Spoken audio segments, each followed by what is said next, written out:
రాయనుకున్నావా? నీ కథలు దేవునికి తెలియవనుకున్నావా? అన్నీ ఇచ్చినటువంటి మానవులకు ఈ మనుషులు తీసుకుపోయి ముడుపులు వేస్తారు. దేవుడికి తిండి లేదు, దేవుడికి డబ్బులు లేదు, దేవుడు పస్తుండాడని దేవునికి నైవేద్యం పెడతారు, దేవునికి డబ్బులు ఇస్తారు. కానీ నిజంగా ఈ మనుషులకే డబ్బులు అవసరం, తిండి అవసరం, దేవుడికి ఏం అవసరం లేదు. అందుకే ఈ యజ్ఞాన్ని ఋషులు తయారు చేసి అందులో వేయండి నెయ్యి, రకరకాలైనటువంటి పంచభక్ష పరమాన్నాలు వేయండి, అదంతా కూడా భగవంతుడు స్వీకరించి మనుషులకు అందరికీ ప్రాణికోటికి మేలు చేస్తాడు అని చెప్పారు. పుణ్యక్షేత్రమని పోతావా, పుష్కరాలని నదుల్లో మునుగుతావా, ఎప్పుడో ఒకసారి వెళ్ళి మునుగుతే పుణ్యం వస్తుందని పోతావు.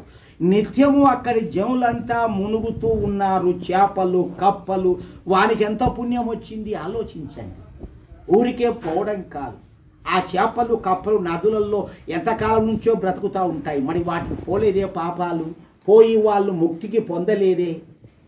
అక్కడ ఉండేటోళ్ళు దిన్నం స్నానాలు చేస్తారు ఆ నదుల్లో, మరి వాళ్ళు పోలేదే ముక్తికి మోక్షానికి.